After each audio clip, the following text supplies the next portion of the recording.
40. How to pray. 12. Practical prayer. May the 29th, 1956. Good morning, friends. One of the invaluable lessons taught us by the Lord's Prayer is its practicality.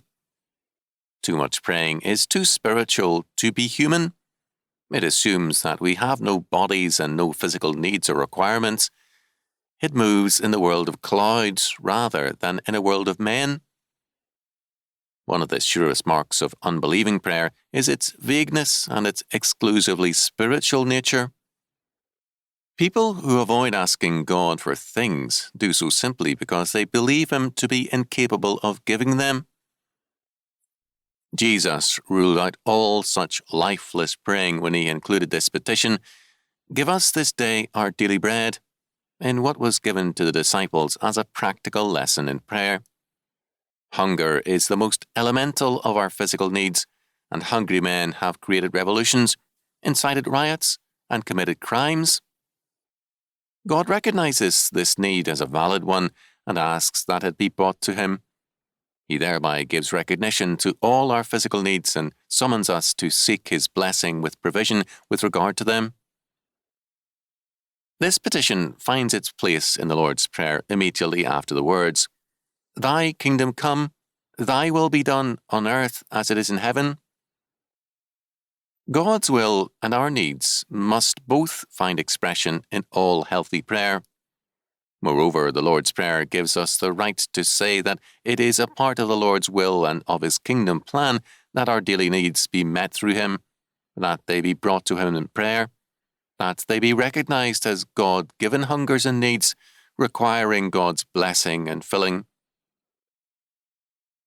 Every healthy physical need and hunger in your life and mine is there because God so created us. God rejoiced in all His creation and declared it wholly good. To feel that any of our needs or problems are unworthy of God's attention is to despise God's creative purpose and to dishonor Him. Age after age, God has ministered to the hunger and thirst of His people.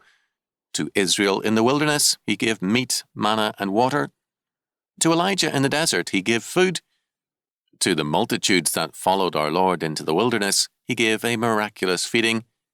He clothed Adam and Eve after their fall, despite their sin, and Israel in the wilderness. He clothed Solomon in all his glory, and also the flowers of the field. He gave to young Adam a helpmate, declaring that it is not good for man to live alone, and to the aging Moses, the woman of Cush, to give him joyous companionship in the trials of leadership. Well could Mary sing with joy as she considered the works of the Almighty. "My soul doth magnify the Lord, and my spirit hath rejoiced in God my Saviour. For He hath regarded the low estate of His handmaiden. For behold, from henceforth all generations shall call me blessed. For He that is mighty hath done to me great things, and holy is His name. And His mercy is on them that fear Him from generation to generation. He hath showed strength with His arm. He hath scattered the proud in the imagination of their hearts. He hath put down the mighty from their seats, and exalted them of low degree. He hath filled the hungry with good things, and the rich He hath sent empty away. He hath helped His servant Israel in remembrance of His mercy, as He spake to our fathers, to Abraham, and to his seed forever." Luke 1:46-55. The barren Hannah rejoiced in her son Samuel and declared, "He raiseth up the poor out of the dust, and lifteth up the beggar from the dunghill, to set them among princes, and to make them inherit the throne of glory. For the pillars of the earth are the Lord's, and He hath set the world upon them. He will keep the feet of His saints, and the wicked shall be silent in darkness. For by strength shall no man prevail." 1 Samuel 2:8-9. To believe in God, therefore, means to pray both for His will and our needs, knowing that such is His requirement and expectation.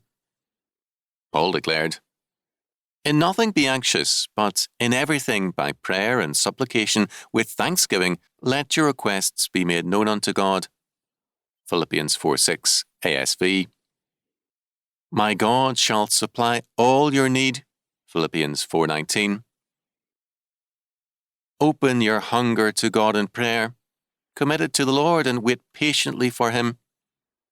We are summoned to do this by the triune God, who asks us to make known all our wants and wishes that He might give, not only to our needs as He sees them, but above all, to our faith.